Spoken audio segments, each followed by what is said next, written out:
You know, we hear these words thrown around all the time, right?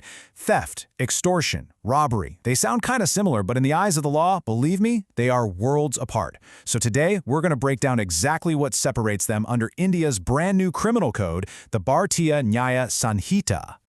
I mean, think about it. What's really the difference between someone quickly snatching a purse versus someone demanding it at gunpoint? In both cases, you lose your purse. But legally, oh, the difference is massive. And it could be the difference between a fairly minor charge and a very, very long prison sentence. It all comes down to the details. And India's new laws are super precise about this.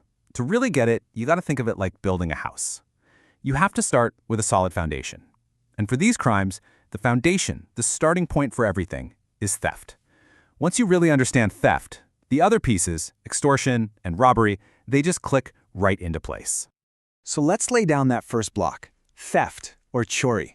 Now, it might seem really simple, but the law has this very specific checklist, like a recipe with 5 ingredients, and every single one has to be there.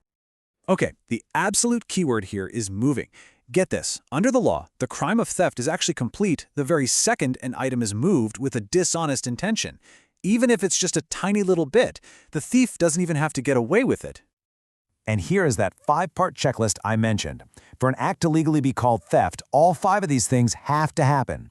You need that dishonest intention, first off. The property has to be movable. So, a wallet, yes. A house, no. It has to be in someone else's possession. It's got to be taken without their permission. And finally, that last crucial step, it has to be physically moved. And here's the perfect example of that. The second you lift someone's phone off a table, intending to steal it, you've legally committed theft. That's it. Even if you get startled, get caught, and drop it a moment later, the crime is already on the books. The law really focuses on the act of moving the item, not whether you actually made a clean getaway.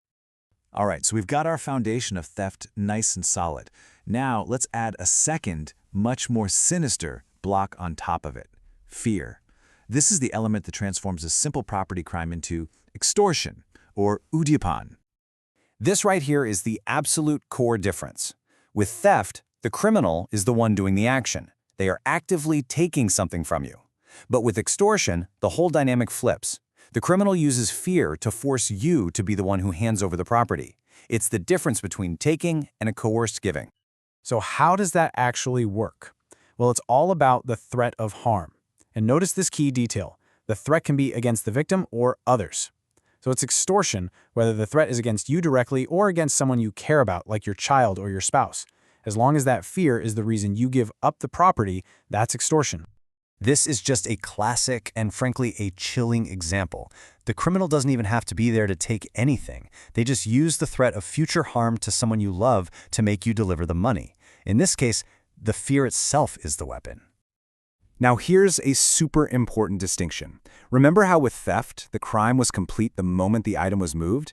Extortion is different. For the crime of extortion to be legally complete, the victim has to actually deliver the property. The threat alone isn't the full crime. The handover has to happen. Okay, so we've got theft, which is about taking, and we've got extortion, which is about using fear to make someone give. Now, let's crank up the danger. What happens when you add violence or the threat of immediate harm into the mix? Well, that's when you get to the final and most serious crime on our list: robbery or loot. Probably the most important thing to get about robbery is that it's not a totally separate, brand new crime. The law actually sees it as a more serious, violent version of either theft or extortion. So think of it like an equation. Theft plus violence equals robbery, or extortion plus the threat of instant violence equals robbery. So yeah, there are basically 2 roads that lead to robbery. Let's look at the first one: robbery that starts as a theft. This is when a criminal uses violence or threatens instant harm while they're stealing something. The classic example is a chain snatching, where the victim gets pushed or hurt. Now, for the second path, robbery that starts as extortion. The key difference here is the threat is of instant harm, and the criminal is right there, physically present to carry it out. This is your gunpoint scenario. The danger is right now, forcing you to hand over your wallet on the spot. A really crucial detail about robbery that starts with theft is when the violence happens. It doesn't have to be just during the act itself.